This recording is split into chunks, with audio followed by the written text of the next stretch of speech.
young women who agreed to testify against him. Frankly, based upon evidence I heard yesterday, I do find that there is enough evidence to sustain a conviction.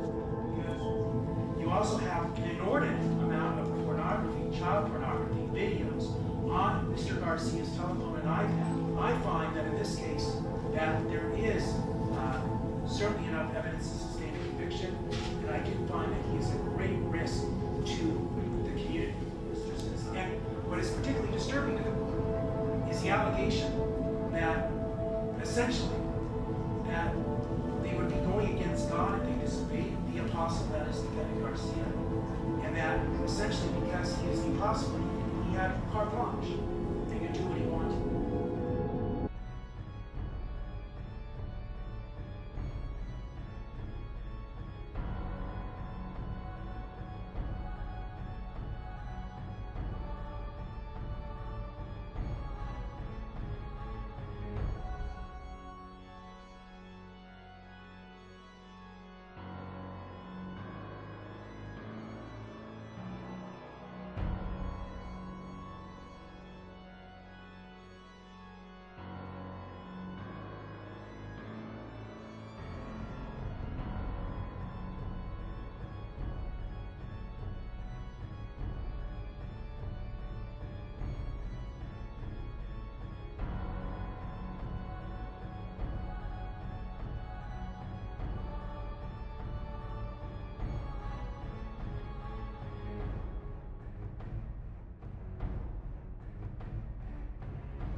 Bien, sigue siendo Naason Joaquin Garcia el apóstol de Jesucristo y cabeza de la Iglesia de la Luz del Mundo.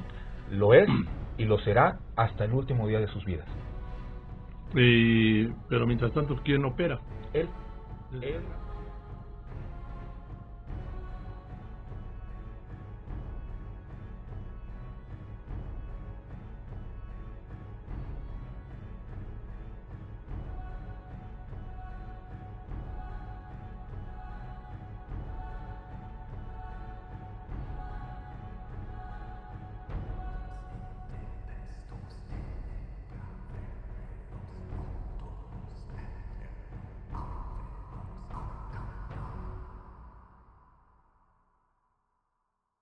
Se va a apelar. No estamos iniciando todavía el juicio, insisto en lo que te mencioné hace un momento, no implica culpabilidad. ¿De acuerdo? Tampoco quiere decir que el caso se perdió. Así Las es. acusaciones son falsas. El juicio aún ni siquiera ha iniciado al haber hecho ellos el peritaje de algún aparato electrónico. Pudieron ellos haber sabido de dónde provenía el video, si se tomó, si alguien se lo envió, etcétera, etcétera.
This is in Fresno, where our clients don't have the means to fund the kind of operation to send me an investigative team. I believe Mr. Rodriguez is in the same position. So although they're saying it's available in Fresno, we have not seen any of these items.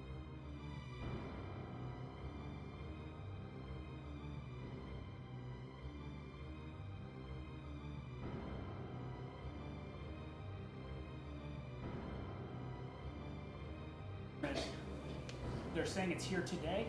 Why don't I have it yet? Can we get it from They're going to evidence?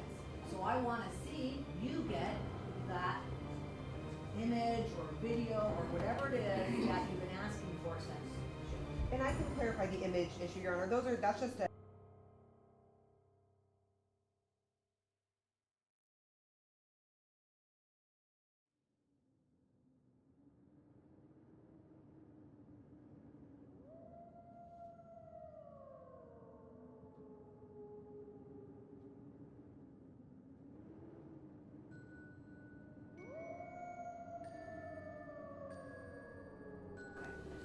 There's also a group of devices that have what our experts refer to as age-difficult images, where there is breast development, but the girls look quite young.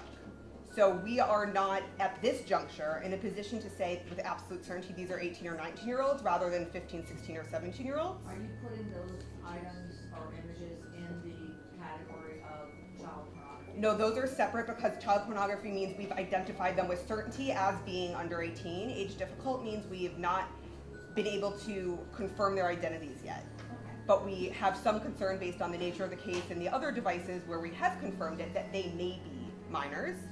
So without further due diligence, we didn't want to simply copy the images and provide them. Rather, those also, we've handled those the same way as the child pornography. So the metadata has been provided and the images are available? Correct.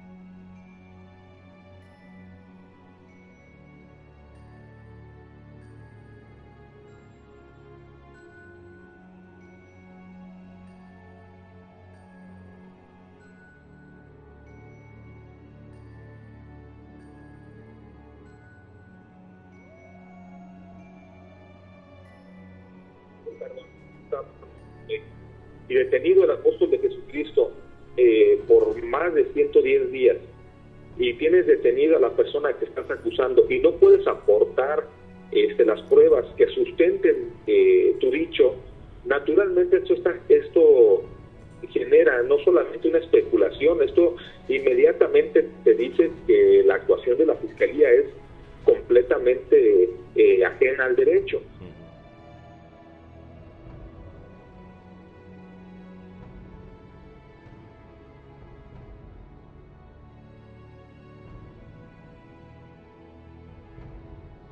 Under Penal Code Section 859B, it provides for dismissal of a complaint where an in-custody defendant is not given his or her preliminary hearing within a 10-day period, unless the defendant, of course, wastes time or the prosecution establishes good cause for a continuance beyond that period. If a good cause continuance is granted, then the defendant must be released from custody on his own recognizance. And Madam or Sir Interpreter, if I'm going too fast, let me know. However, where a defendant has waived his right to proceed to preliminary hearing within the 10-day and 60-day period set out pursuant to 859B, then, as I stated the other day, unlike Penal Code Section 1382, where a defendant can withdraw a previously given time waiver to proceed to trial within a timely fashion, the legislature has never codified a similar provision to allow for a withdrawal of a previously given waiver to proceed to preliminary hearing as provided for under 859B. In this case,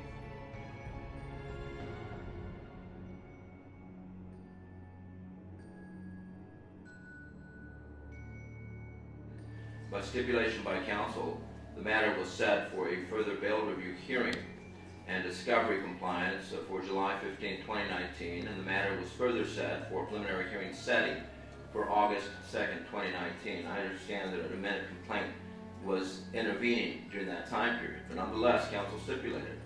The court docket reflects that a 10 and a 60-day time waiver were taken as well. Therefore, the fact remains in this court's eye that the defendants waived their 10-day period in which to have their preliminary hearing as provided for under 859B.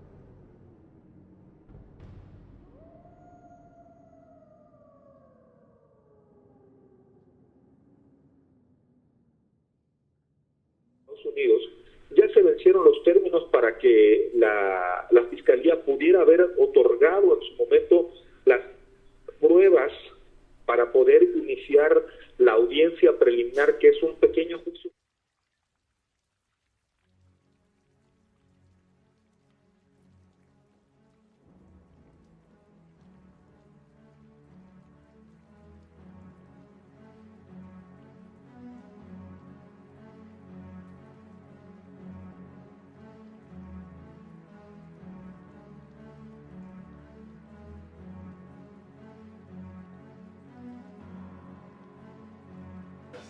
Your Honor, just as a matter of logistics, we have not heard the court make a final ruling on the motion. So before we get into evidentiary issues, before we go in camera, before we start talking about the preliminary hearing, which is where we're heading, right, I need an order from the court significantly defined, because that's going to impact what we ask for or what we do next.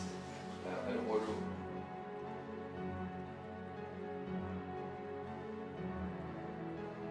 An order to what effect?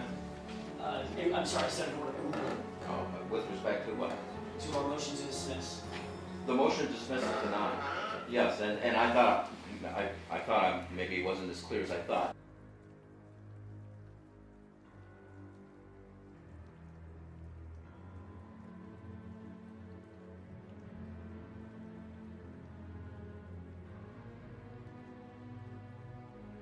Silem, ¿nos puedes platicar cuál fue el resultado, qué es lo que sigue? Y bueno, pues que nos pongas también al tanto de qué es lo que vamos a esperar más adelante. Sí, con mucho gusto, Iván. Fíjate que ya en el transcurso de estos días que se han venido realizando algunas audiencias, te platiqué en la entrevista anterior, se han obtenido varios logros por parte del equipo de la defensa, y eso es importante también resaltarlo.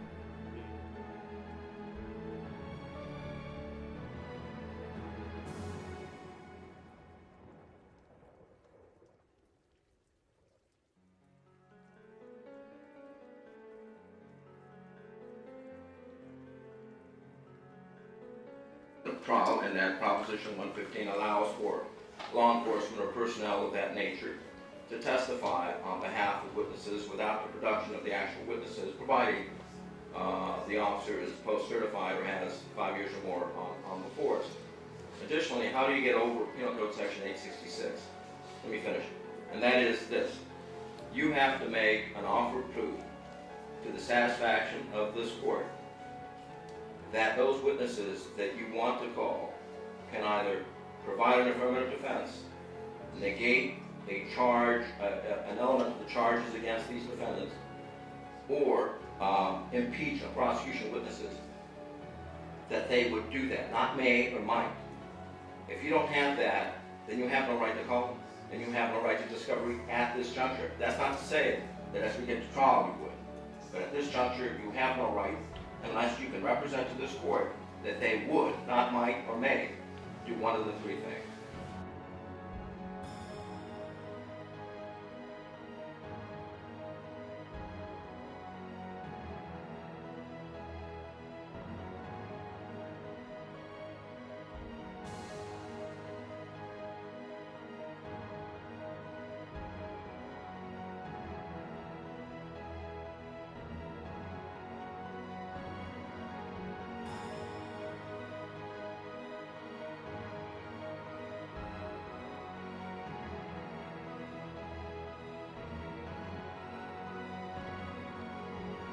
Back, I'll invite the council to come back to the report.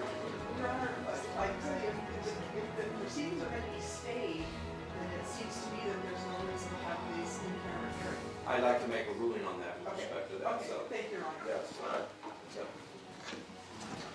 Your Honor, can I take you to finish back upstairs? You may. Upstairs? No, not yet. You come back here. What are we have 6 defendants back there? 6? 6.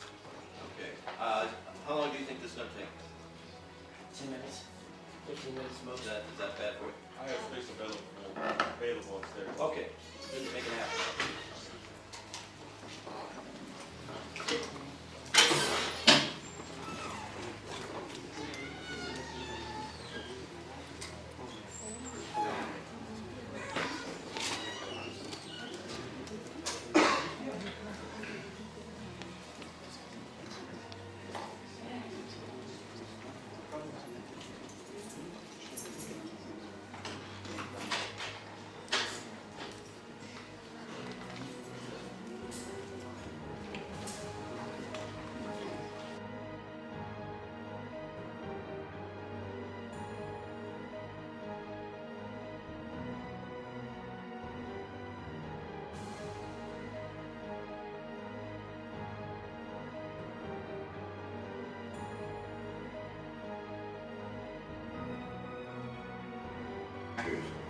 Following the in-camera review, the court is, in its sound discretion, ruled that they have not made the sufficient offer of proof under 866.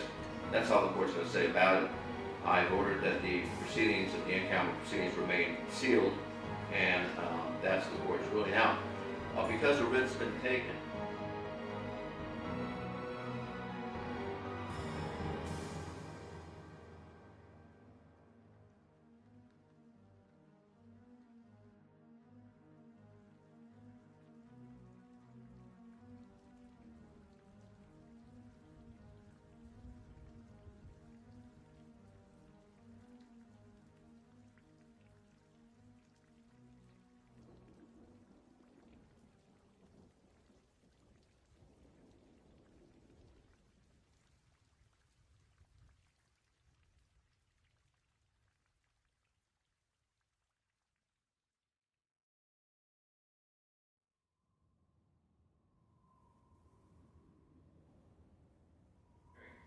in fact, on September 23rd, 2019, the 30 date, when the defendants were specifically questioned whether they were ready to proceed to preliminary hearing, counsel indicated that they were not unless the court would deem them ready to be. This is reflected in the following excerpts of the colloquy that occurred on the date of September 23rd between the court and counsel. By Mr. Jackson, quote, "We're not in a position to make a readiness announcement vis-a-vis the preliminary hearing, ready or not ready."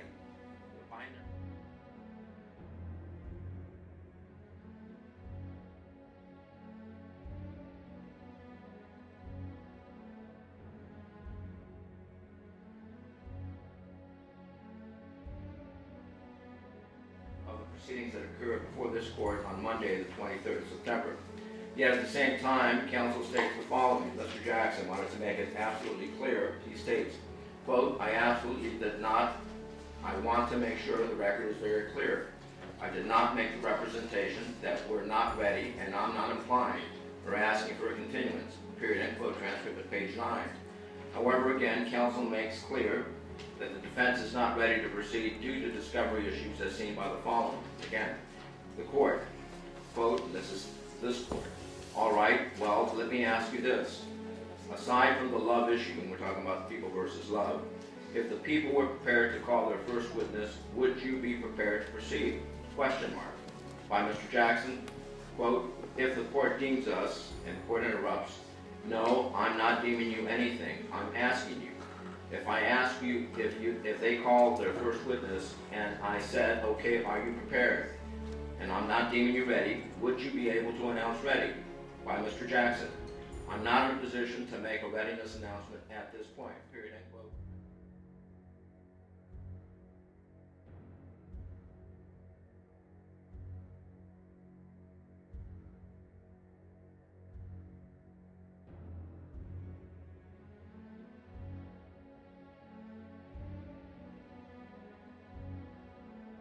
Jurídico de los Estados Unidos. Claro. Ante esta situación, en la audiencia del día de ayer, entregan 4 cajas de evidencia.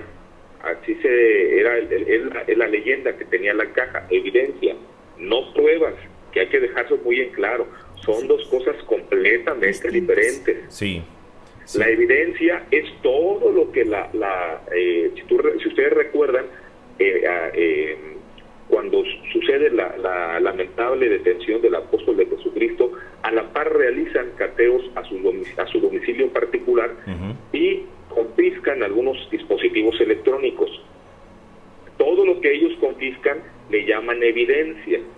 La evidencia son esos elementos que tú tienes para estar buscando la verdad, para estar buscando elementos de prueba que te permitan comprobar las acusaciones que estás realizando. No es la prueba, son los elementos que tú estás analizando para ver si encuentras algún elemento de prueba que sustente tus acusaciones.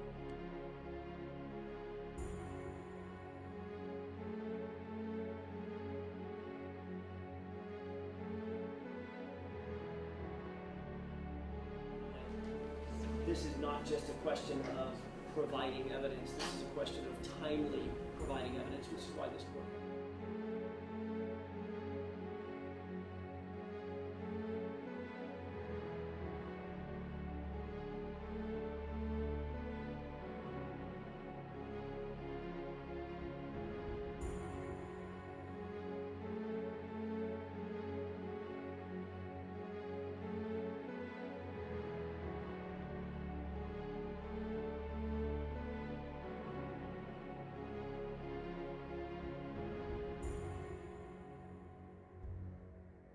I understand your expertise and appreciate it very much. I'm not so sure how that's going to bear on my decision. So I'll hear from you briefly, but I'm not so interested in the characterization of the data. Okay? Sure. Thank you, Your Honor. I would like to just address two of the categories that we spoke about yesterday.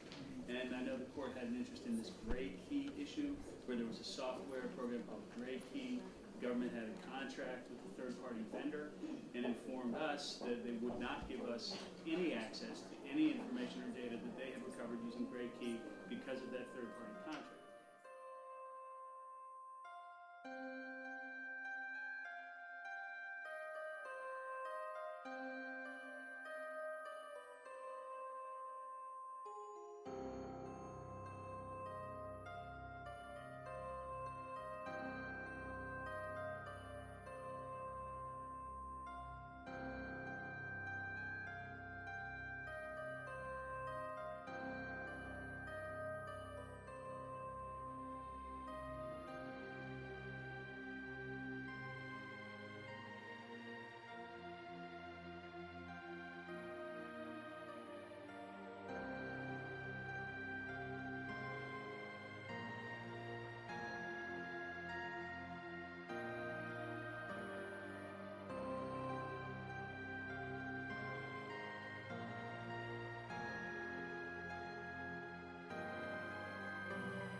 Clearly, the implication was that I wanted the image and I would like it in Los Angeles. So I would.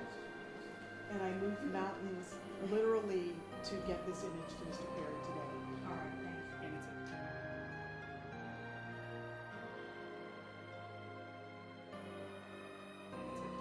it's one image. All right, that's enough. Yes. We're done with the image and we're done with physical access. I want to